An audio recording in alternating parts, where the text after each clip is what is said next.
Are we live now? Okay.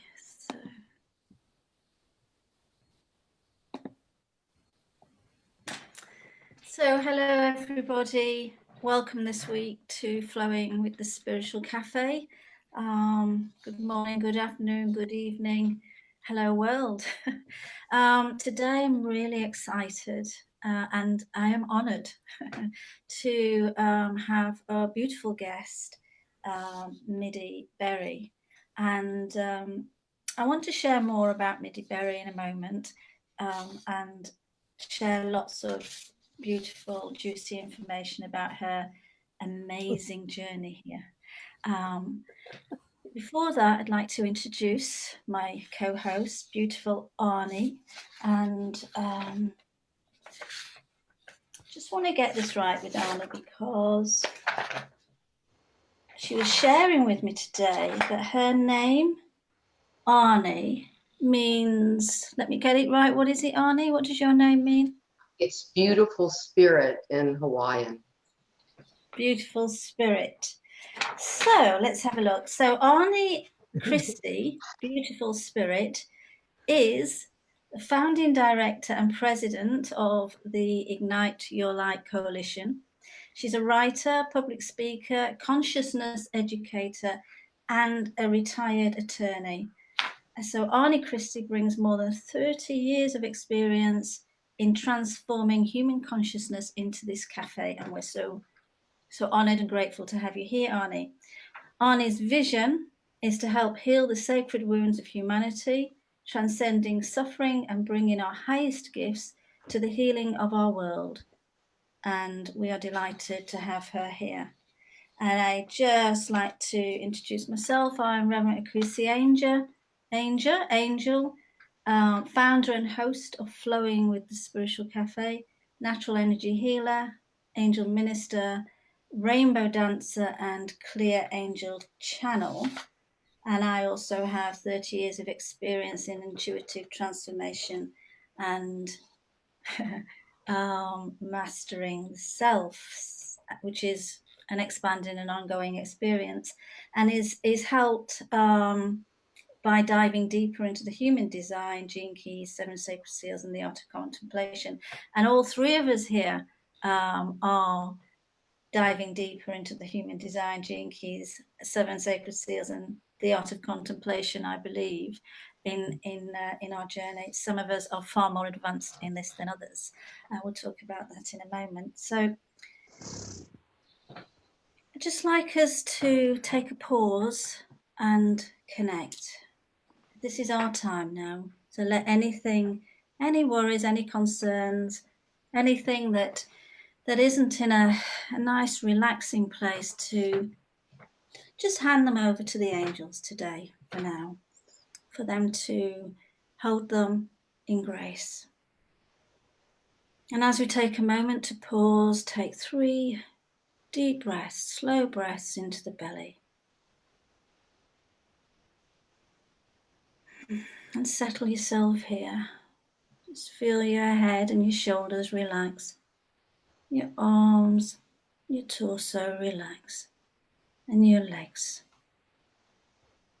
And now feel your feet either on or imagine your feet on Mother Earth. Mother Earth's nourishing and nurturing energy. Just feel her holding you. And as we feel Mother Earth's energy, you to feel pure white light surrounding you and surrounding all of us in this cafe, past, present, and future. And just feel that nurturing, nourishing, loving energy as you slowly watch the ebb and flow of your breath. And as you gently soften even more into the rhythm of your breath, maybe place your hand on your heart. And as you place your hand on your heart, feel the love pulsating from Father, Mother love. Just breathe in this love.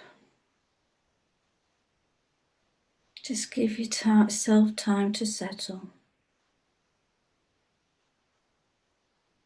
And as you soften and gently relax more, allowing yourself this time to love yourself more, I want you to hear the sound of water. Maybe the stillness of water in a lake, or the trickling of water in a stream. Just feel this water. Maybe the rain falling on your face. Just feel the cleansing, nurturing, and nourishing water. And feel blessed by the water nature. Blessed and cleansed. And maybe there's a gift or a message in a rainbow, or in the lake, or in the vast ocean, or in a cloud.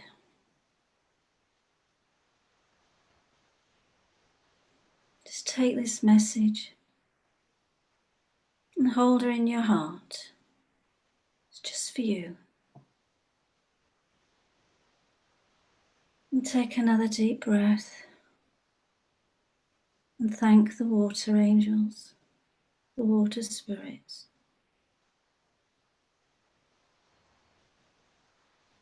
And as you breathe again, slowly and deeply, to the ebb and flow of your own rhythm,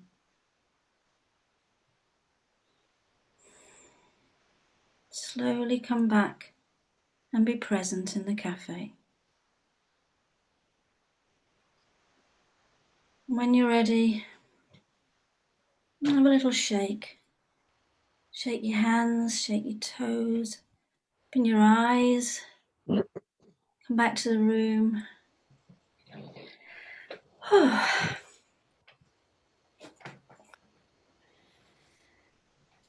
That was beautiful, Akushi. Thank you. Thank you.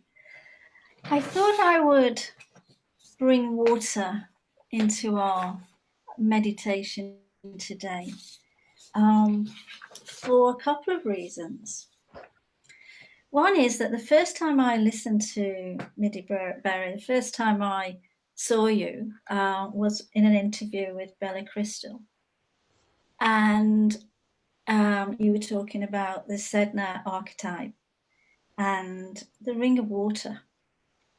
And I felt that fluid, flowing, feminine energy.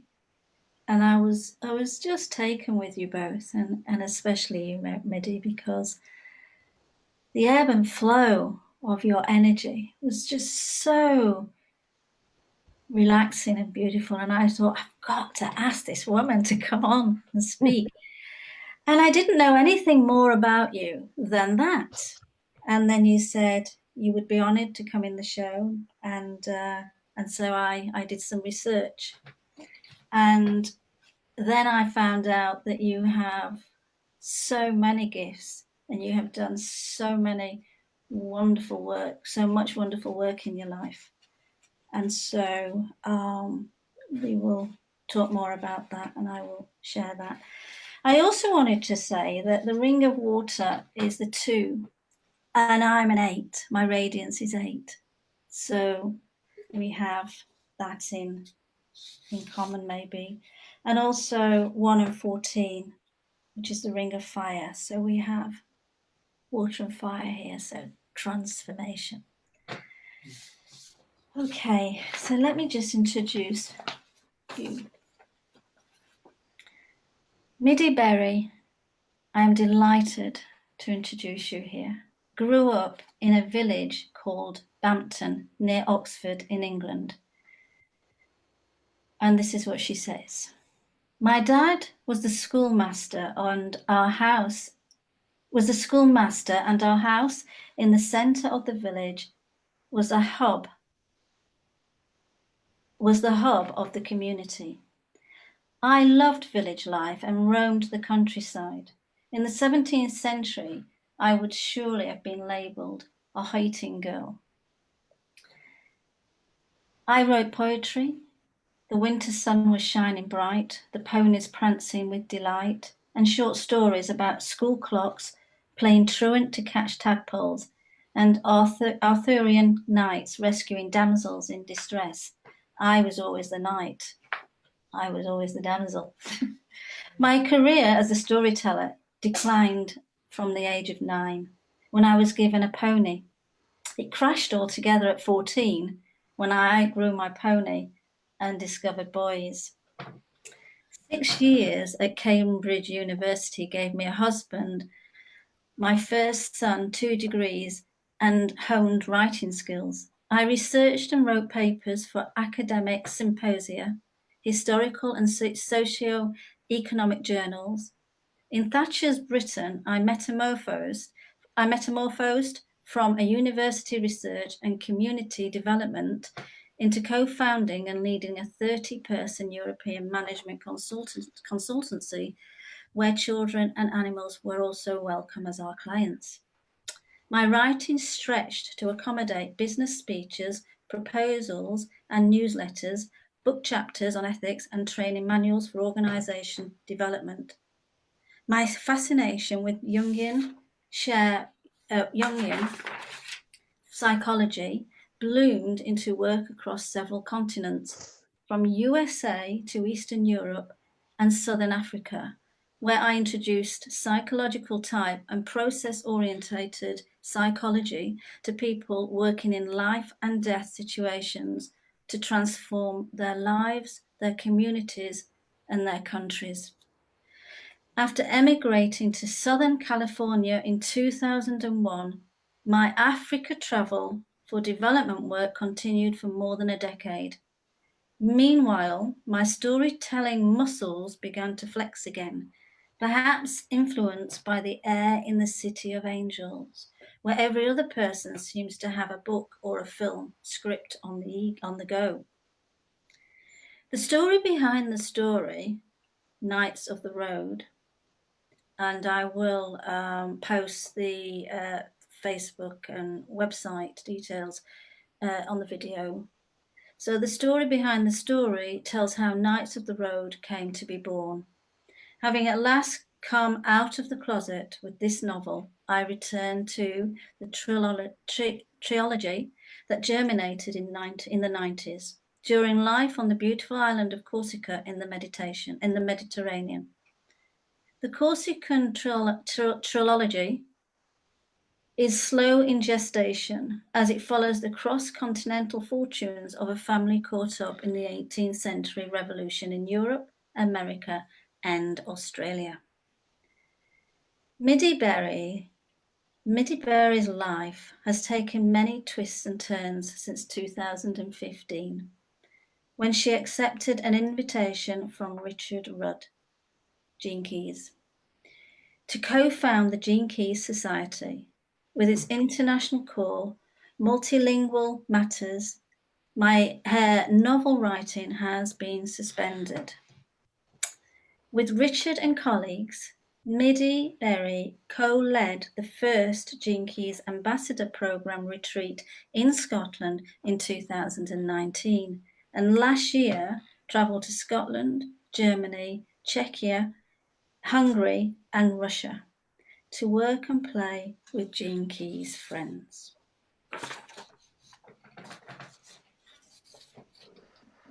Research for the Corsican trilogy and a sequel to Knights of the Road continues still, albeit in slow time, and she trusts all that she has learned from the Gene Keys transmission will enrich the writing process when again Midi puts on her author's hat. Midi is blessed today to live in Santa Monica Mountains just outside Los Angeles with her rock musician husband. And there is so much more that I could say. However, I want to hand the microphone over to you, Midi, and sit back and absorb this wonderful conversation. Thank you.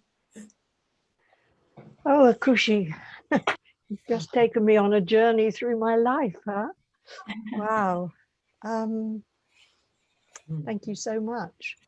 And it's a real pleasure to meet the two of you. And I was asked to speak from the heart, and that's the only thing I actually know how to do. And sometimes it gets me into trouble, and sometimes it takes me into delightful places. But I love that you brought and invoked the spirits and angels of water, because water is really my natural element. I'm a Cancerian, like many other people, having a birthday round about this time. And I also have an ascendant sun. So I have that fire that you spoke to as well, Akushi. And the sun is on the outside. It's facing, the world. And the Cancerian in me is right on the inside. It's very deep. And for much of my life, I've really yearned to be a hermit crab.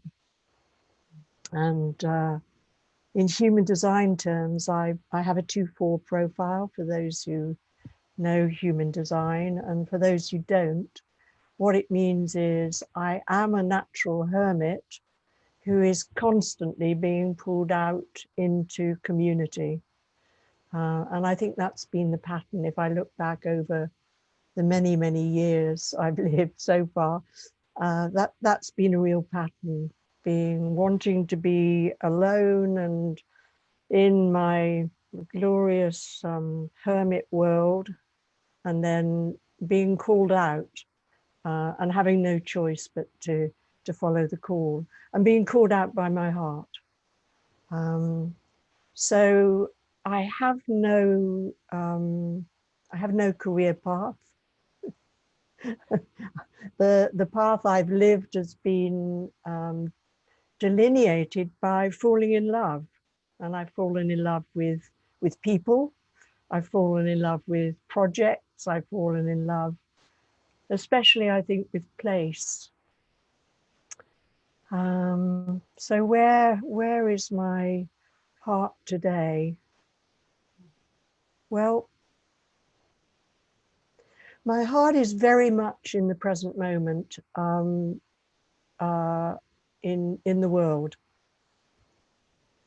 I want to speak. We're 3 white women, and I think that's really important for our conversation today, because I live right on the outer edge of Los Angeles County. If I travel a mile further west, I'm into another county. But Los Angeles has been, for me, a kind of ground zero for some extraordinary happenings in recent weeks. And I sense that we are in a time of quite incredible potential for change at the human, political, material level. I spend a lot of my time in kind of metaphysical space, but events of recent weeks have really pulled me back to a part of my life which was very important to me as a teenager and a young mother, which was that of social activism. And I think that as white women, we have an extraordinary role to play if we can own our place in the global and community systems of which we're a part. Because I have absolutely no doubt that racism is alive and well and embedded in all of us. We're all of us who have been born into this world, have been born into a system of racism. And why I think white women have a big opportunity is because I think as women, we know what it's like to some degree to have been in marginalized roles, because we also grew up in a world that was made for men. And so I think that as white women, we are both, all of us, we're recipients of a kind of systemic privilege that we, it takes a great deal to wake up to. And I'm still waking up to it. I feel, every day I feel like a beginner in the world. And I always have all through my life. I start each day as if it was the first day I was alive. But I'm particularly feeling at this time a beginner in this world of having decided that once and for all, it's time to confront my own inner racism, my own outer unconscious racism, and to become the best ally I know how to the job that I came to do, which was to help level the playing field of life and to actually rewrite the rules of living in terms of who gets the power, who gets the privilege, who gets the right to make decisions. And whiteness is a really extraordinary thing, because it's like the goldfish bowl, you know, the goldfish bowl of life that we don't know we're swimming in. The three of us are swimming in whiteness. The fact that we can even be here today, sharing time together, and this whole sense that what we have to say can make a difference. You know, that's actually inherent whiteness. And the paradox is that, yes, maybe we can make a difference. Maybe in this moment we can make a difference. And yet, I have this sense that the kind of jujitsu act that we have to perform, and I don't yet know how to do it, is to make a difference by letting go of a huge amount of our unearned privilege. And why I say unearned, I learned about privilege really firsthand, viscerally, when I was working in South Africa. I think it was the very last workshop I ran in South Africa for the then largest bank in Africa, who had invited me to come and work with their change managers. And these managers were, with one exception, two exceptions, they were white South Africans. They were a mix of Afrikaans from anciently from Holland, from the Netherlands, or English. And they had been chosen as the managers who would lead the bank into the new South Africa, because majority rule was coming. That was by now very, very clear. The election date had been set. And so this bank was faced with transforming itself in a space of weeks and months, from a very complacent, very structured, extremely wealthy bank serving essentially extremely wealthy white population, into a situation where its primary customers in the future would be Black Africans. And it had to do this or it would die. It was that simple. Faced with change, or die, you tend to choose change. And it wasn't the workshop itself which confronted me with my privilege. It was actually when I was picked up. I was staying at a hotel, and I was picked up by one of the human resource team members from the hotel to drive me to the bank's training centre where the workshop was being held.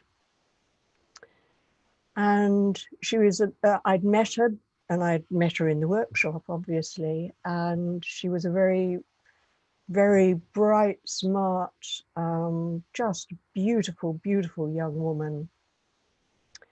And she drove me in her car to the training centre. And as we drove, and it was only a matter of a few miles, I thought the world had gone mad.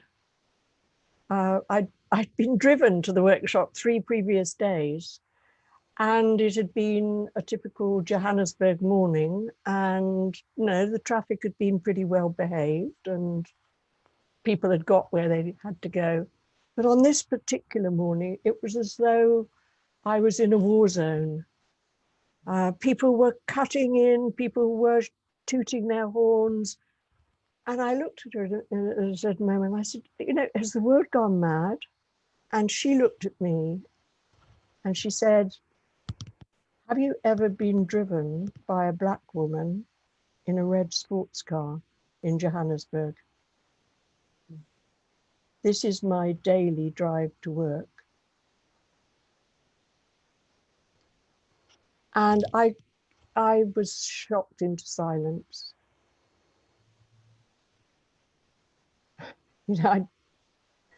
That's there and then I realized my white privilege. And it's so deep. And it's so unintentional in most of us because we don't know the privilege we have until it's pointed out to us.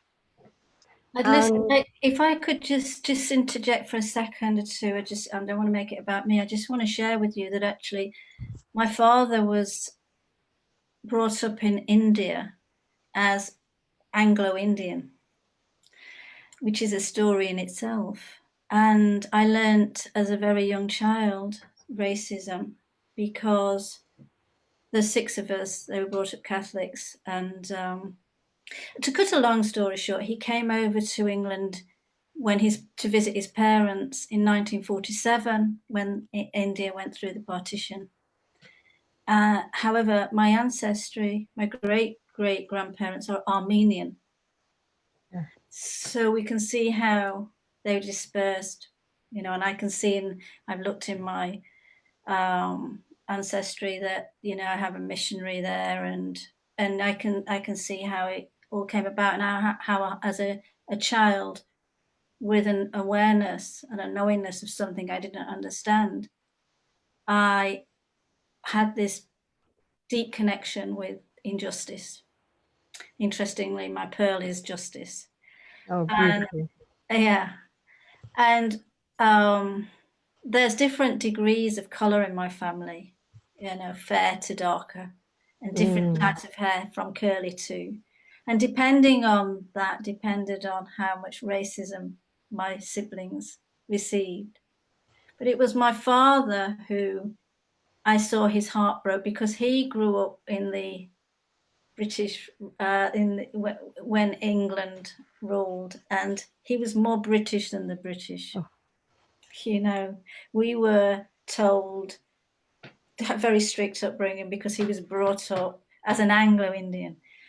But what I saw as a child, and what I know was part of his disappointment and illness towards the end. The disappointment was, of course, as a 21-year-old, he gave over to England, thinking the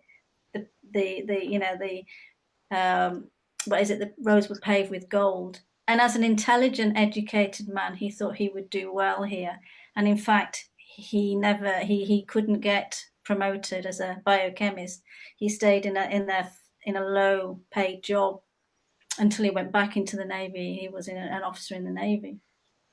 But I saw in his face the disappointment from the confusion of being brought up as an Anglo-Indian, supporting the British, not having a place in India or in England, and how that affected his heart, really, and his whole being. And even the religion, you know, he was brought up Catholic, and yet he had this spiritual side to him, and that confused him too. So that's just a nugget of it's huge, the effect that racism and interfering with race culture that the white people have done. And of course, I have a white mother and my father. They're both, my parents are dead. So I used to think as a child how lucky I was to have this vast understanding. But it was also a very painful experience as well, because to see the disappointment, and he used to come home and say to my mother, you know, I used to hear him say, you know, I've trained this person and they've promoted him. And people used to say, because he had a different way of being than the English. He would gesticulate and they chat a lot and they argue about this, that, and the other. And my mother, being very English and middle class, maybe upper middle class, I don't know, you know, but certainly prim and proper, would so Owen, you know, and try and get him to be an English gentleman. And I saw this rip him apart as well, because he couldn't be. And people used to say, you've got a chip on your shoulder, you know, people aren't stopping you from being promoted. And I now realize, you know, this was in the 60s and the 70s, and I now realize that he was speaking the truth, but no one was listening. You know, and he was a beautiful man. Anyway, that's just wanted to come in there as a sharing, and because this is close to my heart. Thank you so much, Rikushi. Yeah. Oh, and you speak to something very, very directly in my background as well, because my father was a Welshman who spent so much of his life trying to be the English gentleman. And, you know, I have to say there is something very beautiful about certain aspects of the best of British. And so it's how do we get beyond this structural inequality that exists actually everywhere. It still exists in Britain. It still exists in India. It takes different forms in different parts of the world. But race, it exists in Australia, where many of my children live. And I don't know the solutions. What I do know is that we have an incredible opportunity at the moment that I think, for myself, speaking as somebody living in the United States, I feel very committed to take action in the external world, as well as continuing to work on my own internal, you know, I call it my own decolonization. And the ways are very subtle. I love that you talk about how your father spoke, because I've been in a very, very interesting 4-week, it finishes next week, conflict transformation summit. And it's a group of people, 2,000 or 3,000 people, I think, have registered for it. And there've been the most amazing gatherings. And one of the streams has been about decolonization. And there was a particular conversation in one dialogue between somebody talking about their parents having such different ways of being. And one came from a palaver culture where everybody talks at once, you know, and the other came from this sort of very correct, listen carefully, you know, we don't interrupt each other, we listen deeply, we maintain order, and we're very gentle. And where is the place for rage? if our culture is dominated by at all costs, we have to be calm and orderly, and well, it's not always possible, you know, so it's complicated. Can I jump in there, Midi, because I really want to get your ideas about potential solutions, or if nothing else, processes to bring about potential solutions. But I wanted to ask you a specific question. I went to grad school in Northern California, and as a former lawyer, when I transitioned a long time ago out of law, I became a mediator because I was very interested in bringing people together to solve problems versus the battle, you know, the winner takes all model. But there's a gentleman, and I think he had some Jungian psychology background, Arnie Mendel. Have you heard of him? Okay. And I just need to tell you, Annie, I studied for 7 years with Arnie. He is the one man in the world that I regard, actually, I call my teacher. Okay, then good. Then you can speak to this directly, because you triggered me when you said, where is the place for the rage? Okay, so I show up in grad school, just lily white, okay, and he was in a farming community of migrant workers, and he brought the people in, you know, and so what we ended up witnessing, and it didn't have a resolution in that moment. We did a long workshop, like a full day workshop, people talking to each other, if you want to call it talking. I mean, it was really, he did create a safe space for people who felt so marginalized. And the word that was coming up the whole time I was listening to you talk was dislocation, which is one of the shadows. Is that two? I can't remember, but I've read so many of your, I'm talking about jinkies now, of your work, the things from your work. But there's a place for that rage, you know, and people who come from white privilege, I'll speak to my own background and my family's political leanings, because I came from a family of privilege. I did. There wouldn't be much tolerance.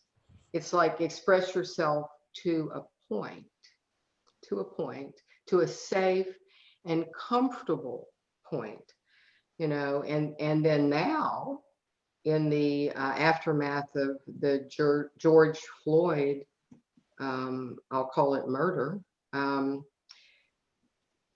anger has a place, and it has a place throughout the world that seems to be a little less angry, statue toppling aside, and more about people collectively taking a stand for this is wrong.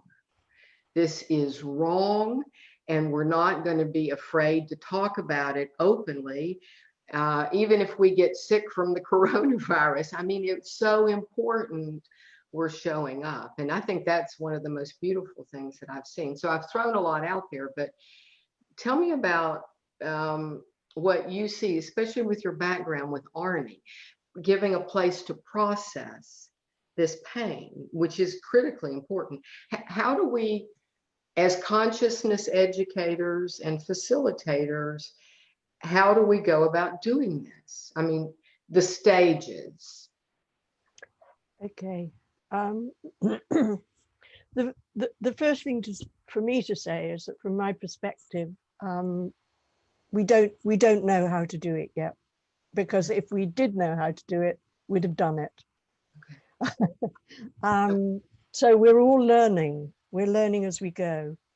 And if I would talk about some of my experiences with the early days of large process work seminars, I think what we didn't know enough about in those early days, and we couldn't, you know, those large group seminars grew organically, and they became, in a sense, the foundation, the shoulders that we stood on for a next stage of learning.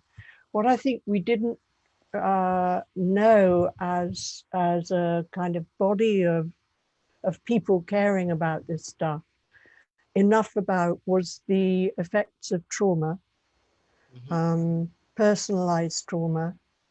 And we're really getting a lot smarter about trauma. We're getting a lot smarter about how to recognize it, how to recognize it in ourselves, how to recognize it in other people, and how to address it. So we're getting to understand it neurologically. We're getting to see, for example, for a long time, there was a lot of talk about the fight or flight syndrome of our nervous system. And then there was an extension of understanding to realize that freeze is our parasympathetic nervous system.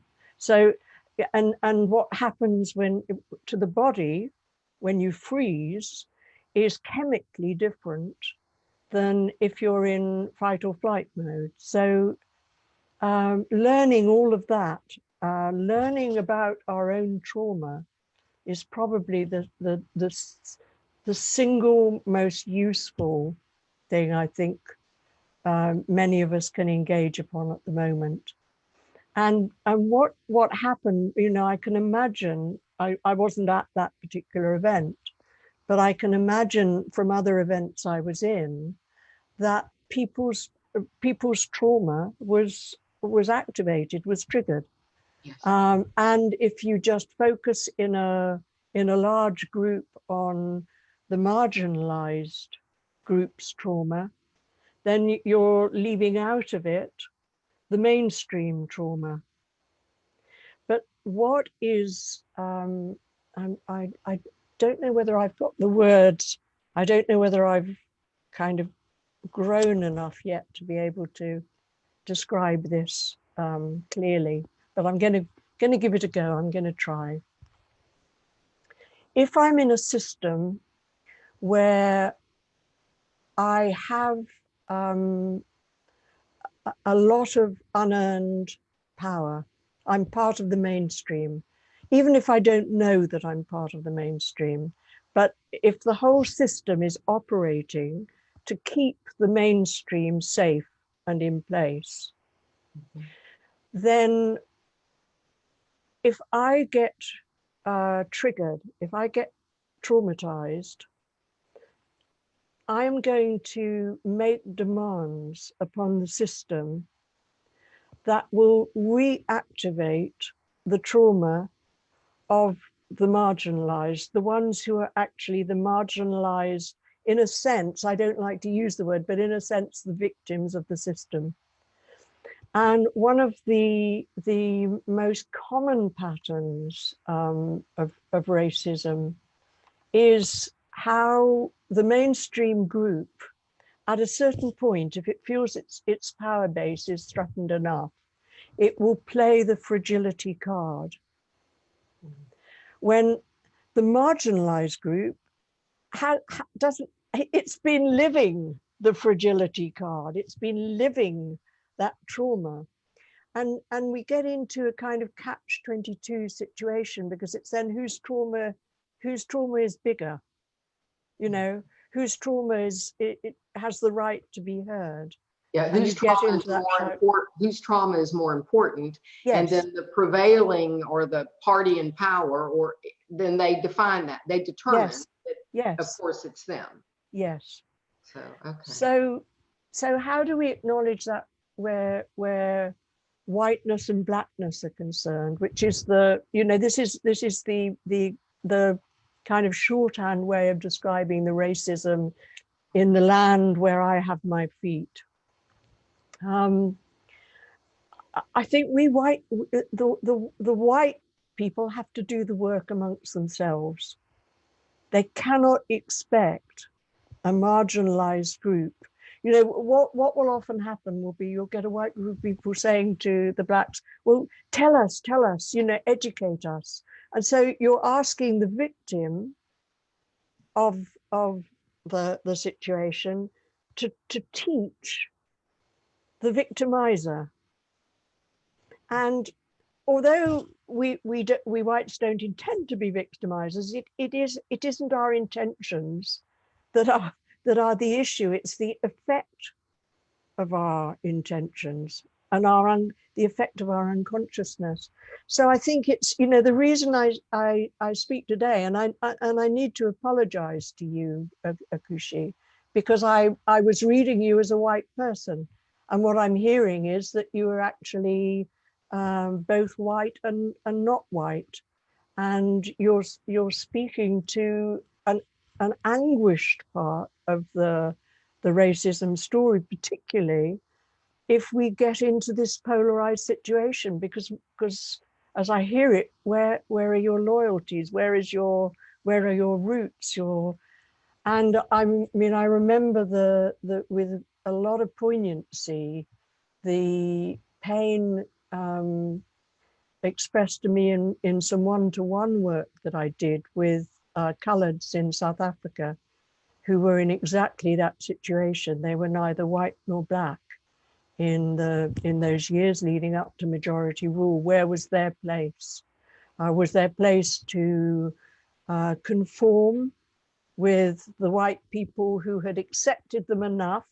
Quite often, you quite often saw coloureds being in positions of kind of supervisory, you know, middle management roles in the organizations I worked with, where they did a huge amount of the work, where they had enough of the confidence of top white management, but they felt the pain of the workers in these very hierarchical organizations, and they were in that middle ground that was so unstable. But if we ask the victims to do the work of educating the victimizers, then we're just perseverating the crime somehow. We're perseverating the victimization, and so I think we have to do it ourselves. We have to get together in groups, and we have to do it ourselves.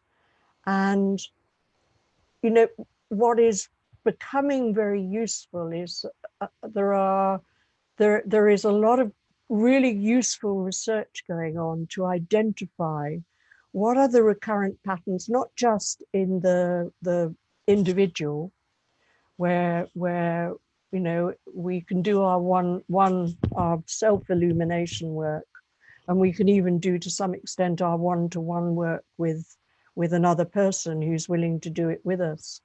But we can actually look at the patterns, the wider patterns of systems and institutions and organizations. And so it's really, for me at any rate, and I can really only speak for myself, because I think each of us has to find our path through where we are now. I have no solutions, and indeed these days I am very wary of quick or ready-made solutions, because I think that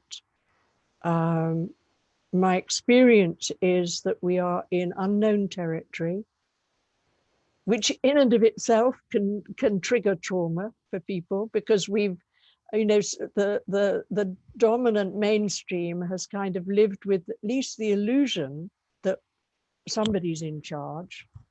You know, I mean, look at what's going on in both Britain and America at the present time, because we have had the bad or actually maybe the good luck to elect to the highest office in the land men who patently don't know which end is up in terms of the old style behaviors. They're as lost as we are.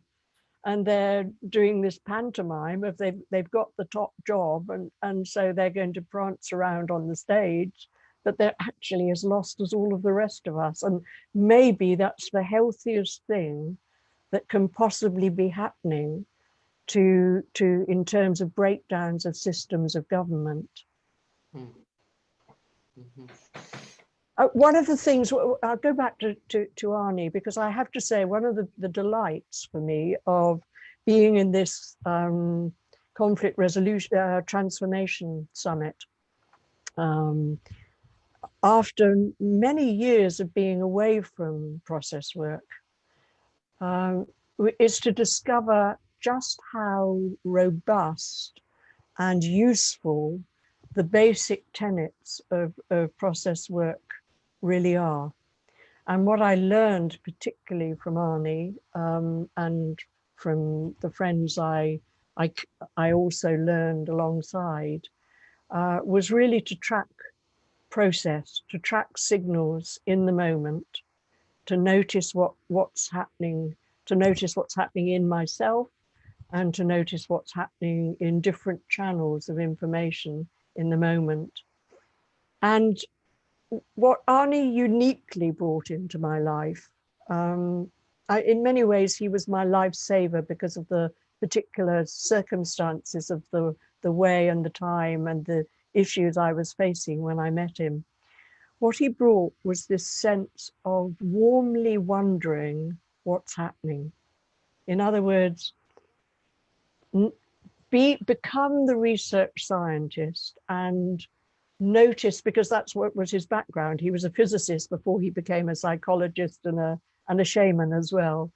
But notice what's happening and don't immediately label it as good or bad or right or wrong. Just notice it and warmly wonder particularly in the most awful of situations, what's happening that is somehow needs to be happening and is perfect for the moment, is exactly right for this moment, but maybe we need to understand the hows and the whats and the whys of it even more than we currently do.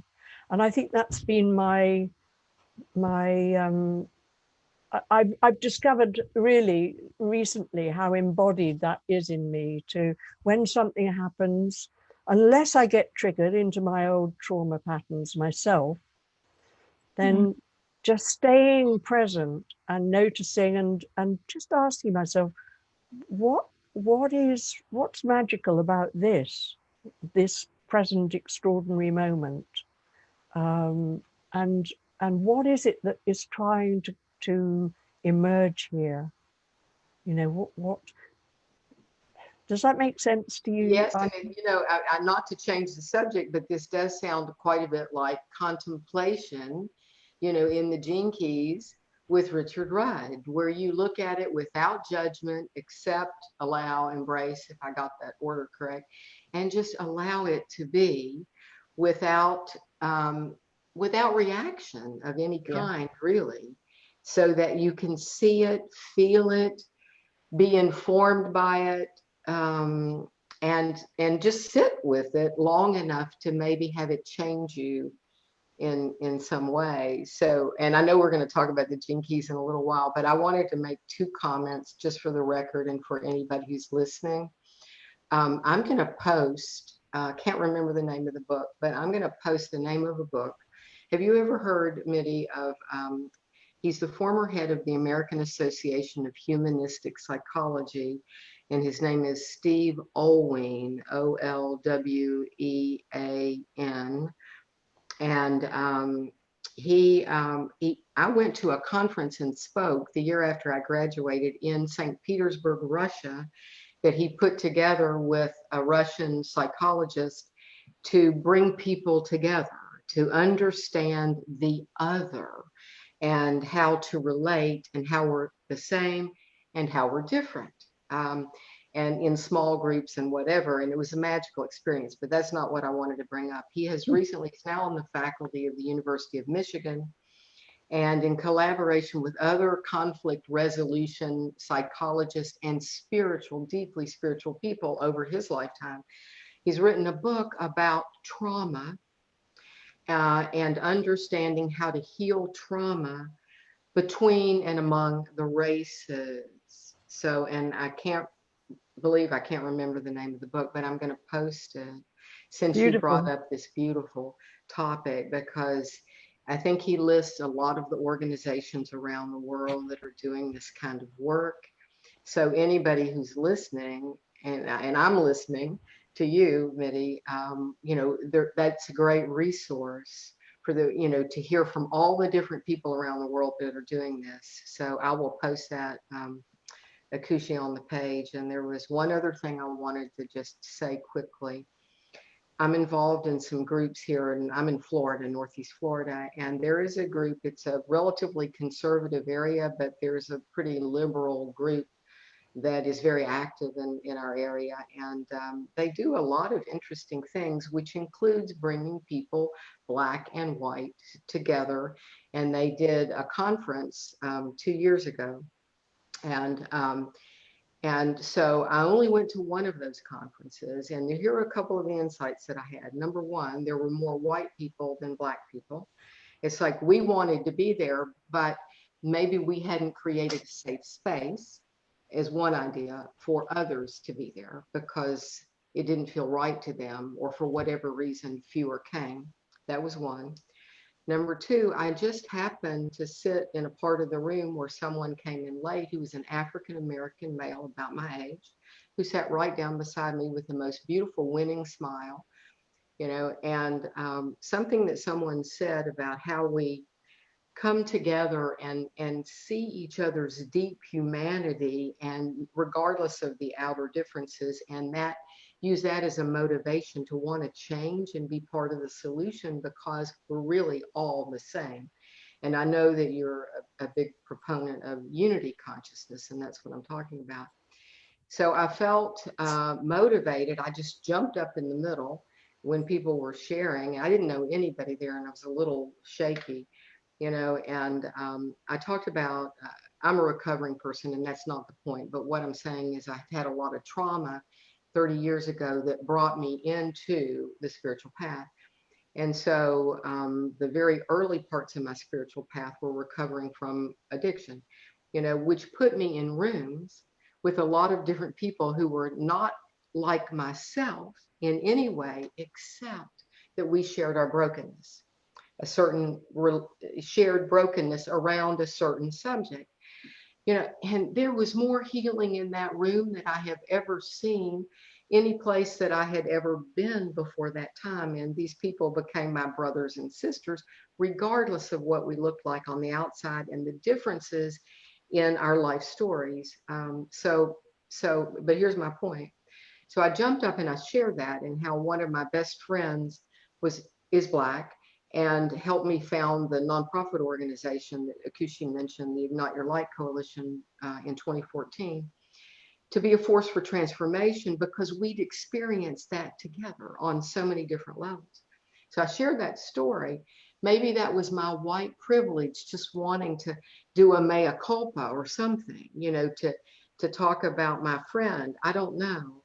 But afterwards, the African-American guy sitting beside me said, "That was beautiful, and thank you for sharing that.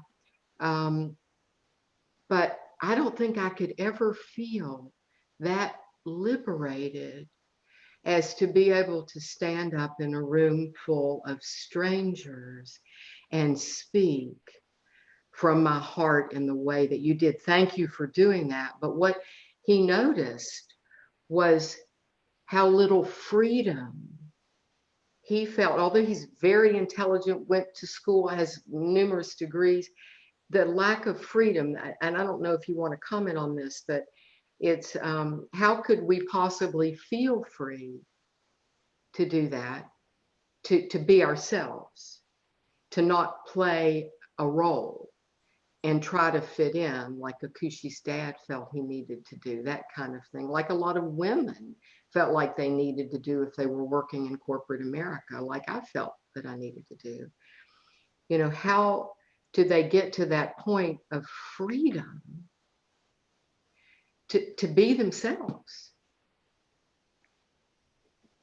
I don't know how that strikes you, but that's what struck me. And this new friend of mine, John, you know, actually came to a talk that I gave, and said the same thing afterwards, you know. And so,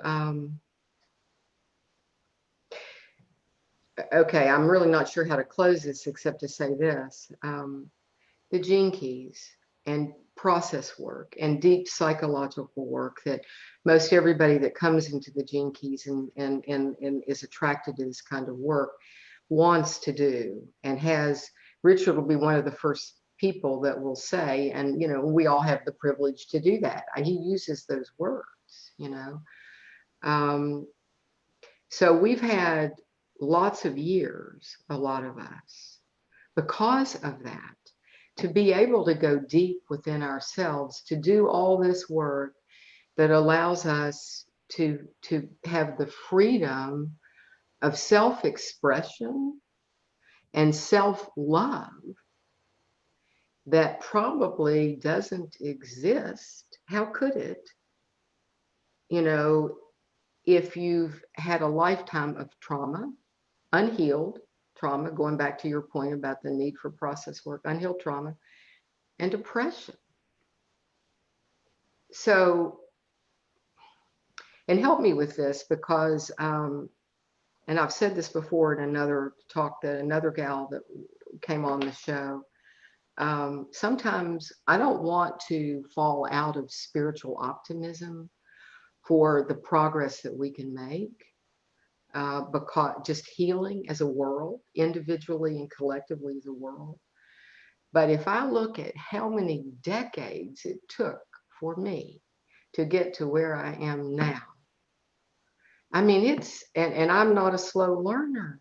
I mean, I was doing everything. I devoted myself to this. So we have so much work to do to create the space for others to have these opportunities that we've had. And it's a little overwhelming to me when I think about that, you know, how we possibly have the hubris to think that it you know, we can do it in a short period of time, at least.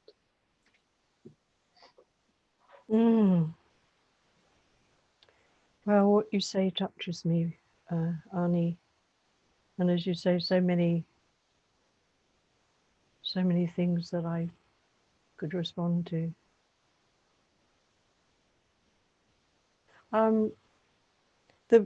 The words that sit with me from what you say is spiritual optimism.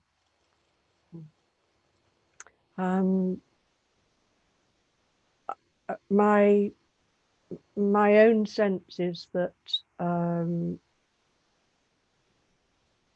spiritual optimism can very easily lead to spiritual bypassing. The privilege that I have is that I can choose whether to look at the circumstances in which 99% of the world's population are living in or not. And it's very difficult to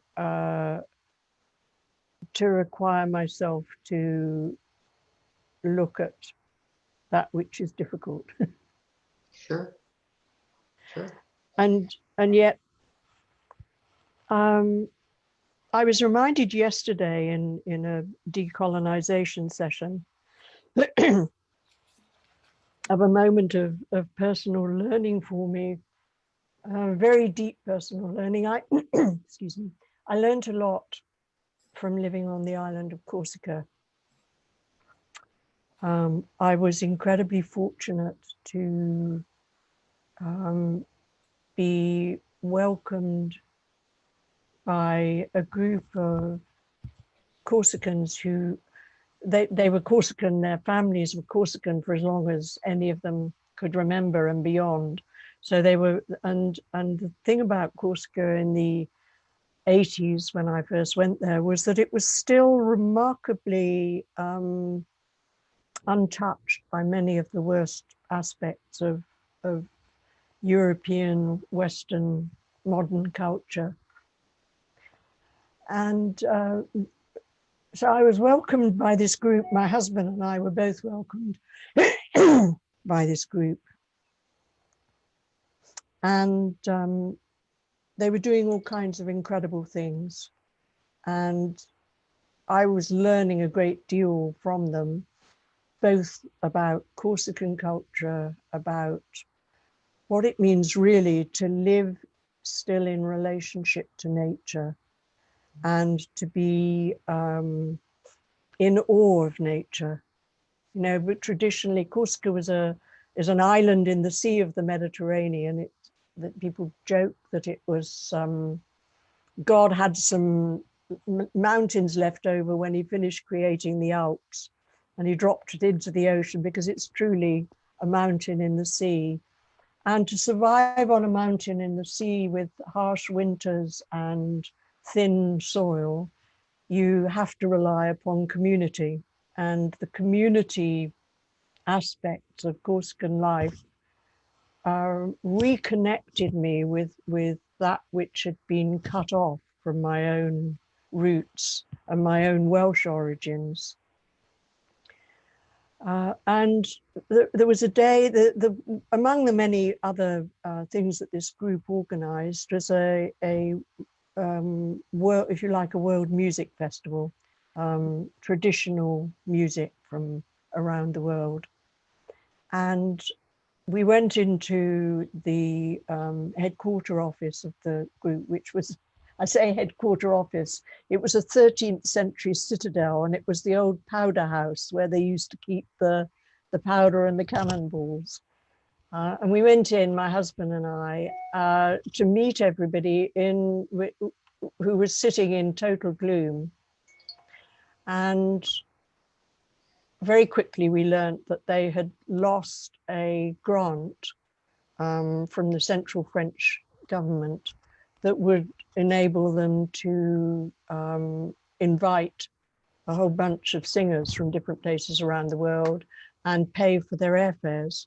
And so the likely loss of this money put the whole festival in jeopardy. And we sat down, and my husband, you know, a retired management consultant, went into classic problem-solving mode. And we sat there, and his French was impeccable, whereas my French was stammering and stuttering still. And he was on a ride, and all I could notice, I couldn't understand everything that people were saying, but I could understand that there was a real feeling of discomfort in the room. And at a certain point, I just said, "Will, please stop." And I said, what can we do for you? And the answer was very simple. One of the women looked at me and smiled. She said, "You could sit with us."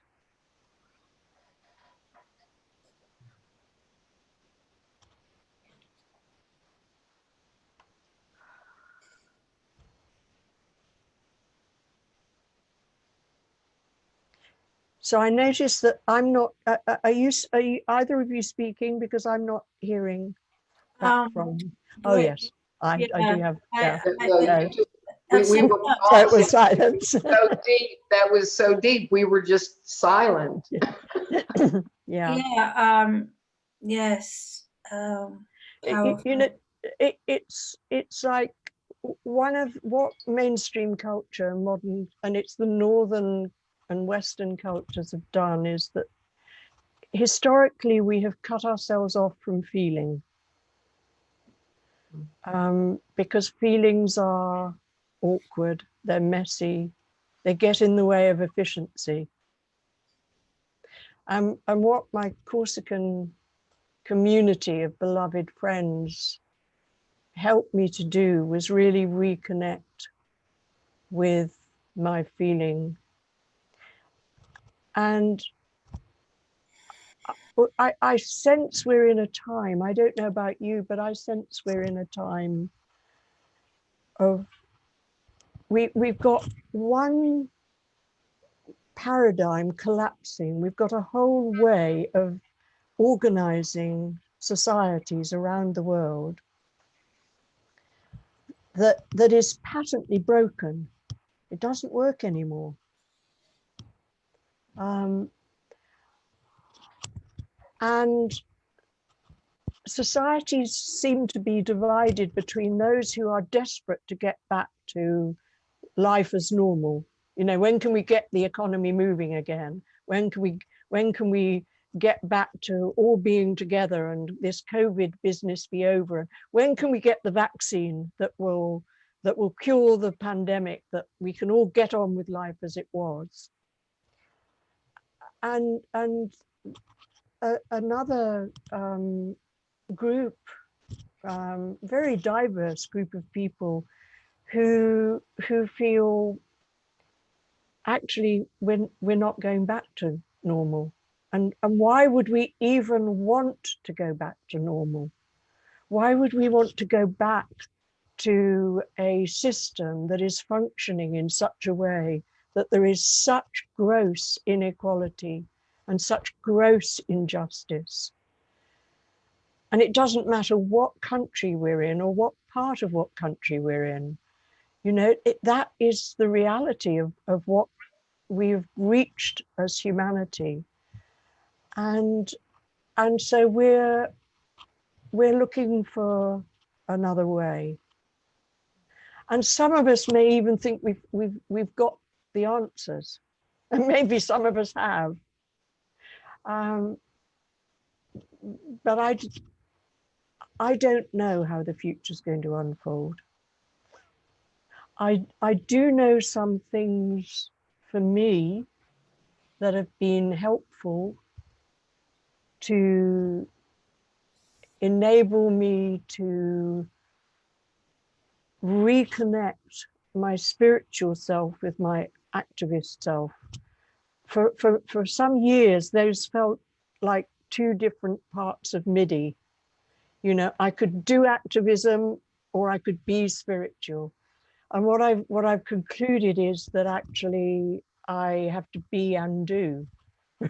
You know, and it's not either or, it's both and. That was actually part of the mistake that I was making in thinking that life was either or.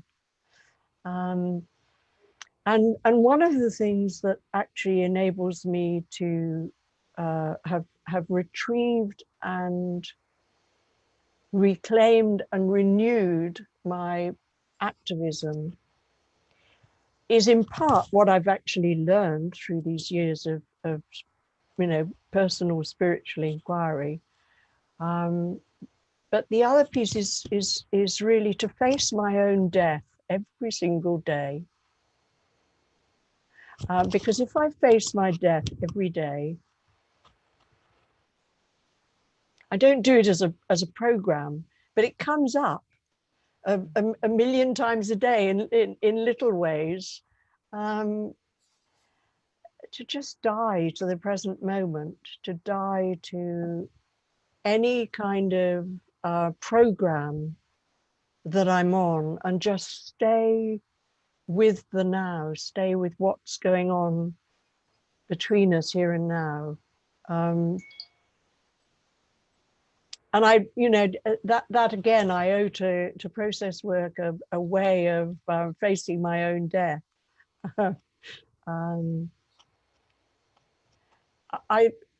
the root of, if we go really deep into roots, what stops us living a life of incredible richness and joy and abundance on this earth, on this amazingly beautiful earth that we have the incredible fortune to be alive in at this time? And at root, it's all those fears. And the root fear for me is the fear of existence, the fear that somehow we will cease to be. And when I can face that fear, the fear that I may cease to be, and transform that fear, I'm alive, I'm fully alive, I'm fully energized. I can use the gifts that I came with, and I can begin to really fulfill and live my purpose now, today, in this moment, as completely as I can. And there are all kinds of things, you know, I have to transform. We talk about gene keys for those who are listening who know it. I have 32 twice in my profile. It's in my purpose and it's in my culture. So it's a double whammy. If I didn't get it at the personal level, I got it at the cultural level. And the shadow of 32 is failure. And I grew up, actually until I was 6 years old, I knew what I'd come for. I knew how to be. And at the age of 6, some very traumatic things happened. And I ended up doing a deal with God. I would do and be exactly what God wanted me to do and be, which of course I couldn't, because it was, you know, quite beyond my powers to be perfect. But I counted myself a failure. And, you know, Akushi has mentioned at the start my biography. I was a high achiever, but I never identified as a high achiever because I was always focused on not on what I'd achieved, but what I hadn't achieved. And I was always, as soon as I'd achieved something, the next hill was there to be climbed. So I know with me that it's learning to let go and be, and really trust that, given my deepest and highest purpose to be here at a time of change and help make the change happen in a way that can be as easy as possible for people, then I've had to transform my sense of failure, and I've had to laugh every time I make a mistake. Laugh at myself, laugh at the folly of even believing that I can go through life without, you know, getting it in quotes right. So I know what my challenges are, my personal challenges are, and each of us, and the beautiful thing about Gene Keys and other systems like it is that they teach us about our uniqueness. I'd just like to come in there, if I may. We haven't got a lot of time left. However, I'm not in a rush to end the conversation.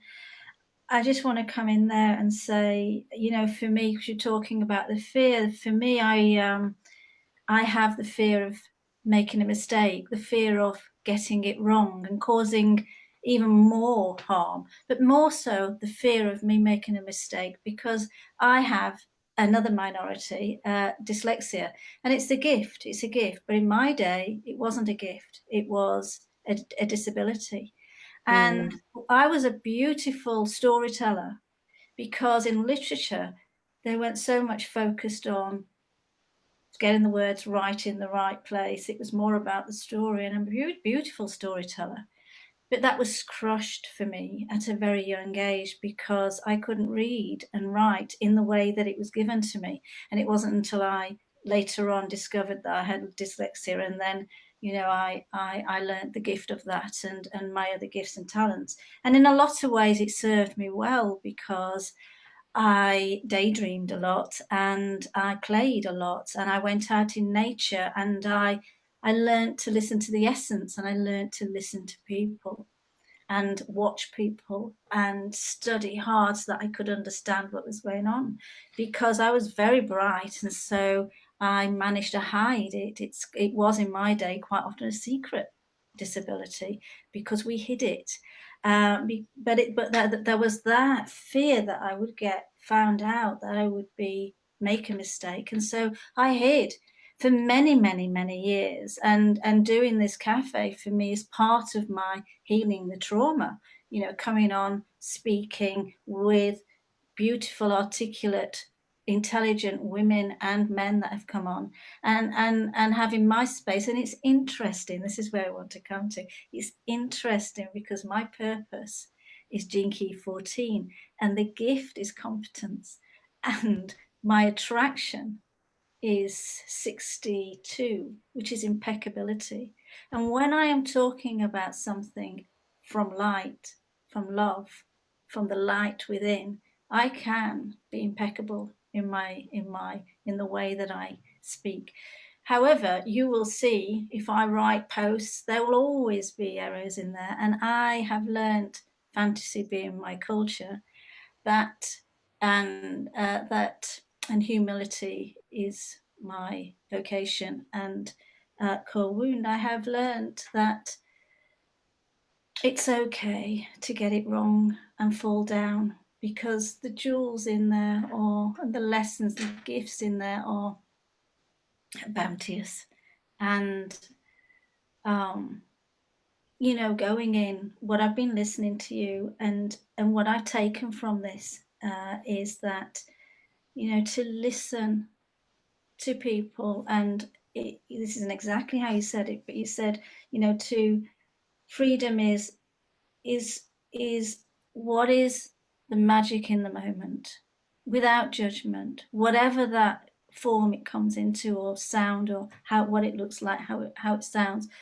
Listen, because within that vibration there is something, that there's some message there, whether it comes in the form of anger or hurt or quiet or contraction or whatever.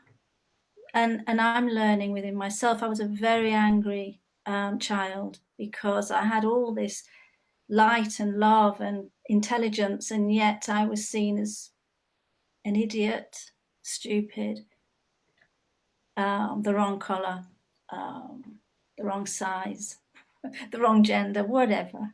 And there's so much anger in me. I can remember I couldn't spell it, but I wrote, you know, I used to, you know, my father painted a big blackboard for us in the days of blackboards, and I used to get the chalks, and I used to angrily draw all these things. So I was very angry, and a very angry teenager, and that anger meant that I received a lot of anger back during my 20s, and dysfunctional and toxic relationships, until I decided I'd had enough. And so at that point, I had a spiritual upbringing as well, but I turned away from God. I did the same as you. I said, okay, something happened when I was 15. I fell in love, and the love didn't work out because I was emotionally charged most of the time, and I pushed my relationships away. But I was really in love with this person, and I was so angry with God, because I thought I'd been such a good student of God, brought up as a Catholic, such a good girl. I believed so much. So I was so angry with God that he'd done this to me, that I decided, okay, if you really exist, you'll find me again. And I went down, and I'm a 30, so you know, I went down a darker path, which was good for me. I learned a lot. However, at the age of 31, I had a choice: breakdown and drugs, or spiritual. And somebody took me to Osho Leela, and I started a new way of being. And it's been a long journey to let go of anger, trauma, pain, and it's still unraveling. And I think the reason why I'm saying this is because in my little world of black and white, minority, dyslexia, disability, Yorkshire, dysfunctional family, in my little world, my microcosm of the great world, is that once we are listened to and loved and sat with, a change does happen. And even though it may take a long time, it's worth it, because in that long time, things shift. And sometimes they're quite big leaps. And for me, I've had big leaps too. So I think the reason why I'm just saying this in my open and touched heart, you know, you've touched my heart, is although it seems that, you know, we haven't made much progress, we have, because we're having this discussion now, and we have lots of, you know, there's angel talks. When I was when I was on this path 30, 40 years ago, and I knew naively, you know, I liked the angels and tarot because that was the way that I could work. You know, it wasn't lots of words, it was tarot, and I could work that way. When I was doing that, we were called weirdos, you know. Now look, there's a world of people talking about this. And so from within, without, and I just feel the waves, there is a change. There is a change coming. That's just what I wanted to say. Thank you. Beautiful, Ipushi, thank you. Well, I kind of feel I want to celebrate the three of us, because all three of us in our own way, we're recovering traumatized beings who survived this very difficult system that we grew into, were born into, and we're here to make a difference. And just by being here, sharing our stories. I laughed actually, because just before we came on air, Arnie said to me, "The spotlight is on you." And I thought, oh my God. when I was 8 years old, I was put on an adult, into an adult debating group. I was the only child. And it was the most traumatizing experience, because I don't do well in a debate forum. I don't have that thinking, analytical, dominant way of experiencing the world that enables one to have a good cut and thrust. And I never relished competition. I was a very talented sports player, but sports were really difficult to me because you had to have winners and losers. And that system didn't seem to make any sense for me. But so when Arnie said, you know, the spotlight is on you, I thought, oh. So I feel we're all in our process of our muddled process, but yes, changes. The change is here, it is now. And this technology is quite extraordinary in terms of actually enabling us to find our allies, to find the people who are in attunement and alignment with us, who really want to be the change now, the world that we came to stand for and live for. And I just want to go back to that, something you said, Arnie, because you spoke about, you know, the sort of change, somehow the rage can be channeled, the anger can be channeled, so that we, you know, I for a long time, I had this sort of Joan of Arc. So my early activism, I was up on my white charger. I knew what the world needed, and I was into battle, you know, and I would trample friends underfoot as much as I would trample enemies with my charger. And for me, one of the key pieces of the moment is to learn to stand for what I stand for, and allow the anger that I do often feel to be directed at changing the systems and the structures, rather than you know, spill over onto the people who may be, you know, fully upholding those structures in the honest and legitimate belief that this is the best way to be, you know, this is the right way to be. I don't think we get into fights between right and wrong. We get into fights between right and right, you know, when two rights collide. But I've also been so excited by the things I've been learning in this Conflict Transformation Summit, and particularly around seeing conflict as evidence of a system that is trying to update itself. And I think where we're going, you know, what I would wish for the Gene Keys community, of which I've been a part, and continue to be a part, what I would wish for us is that in this next stage, we learn to, you know, using the Gene Keys mantra of allow, accept, embrace, that we learn how to allow, accept, and embrace the shadows, the group shadows that we actually have. Because the thing about spiritual communities is that we tend to get eaten by our massive collective shadows. And so I think that's the great challenge and the great opportunity of Gene Keys and other spiritual communities, to actually learn to allow, accept, and embrace. And that comes from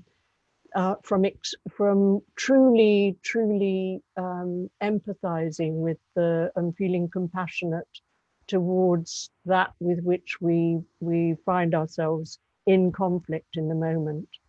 To be willing to stand in a polarized position and recognize that it's a polarized position, and that there is another side to the polarity, and that there's a way to see both sides stand outside the polarity. You know, that was another process work teaching, to have that conflict resolution tool of, you know, whose side are you on?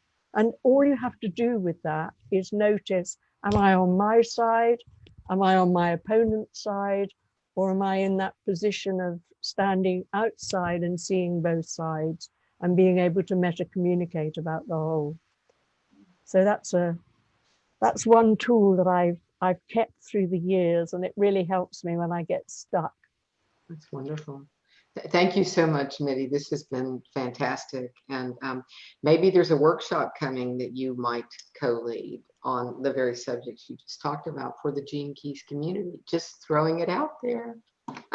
Okay, that sounded like a seed. Who knows? I mean, it's beautiful. Yes. So thank you very much. This was great. I didn't expect it to go to this place, but I'm delighted. And so thank you very much. Well, I was asked to speak from the heart and in the moment. Perfect. Beautiful. That Okay. was where the river brought us. Thank you both so much for your The river time. waters. Would you like to see us out with a blessing, Midi or Arnie?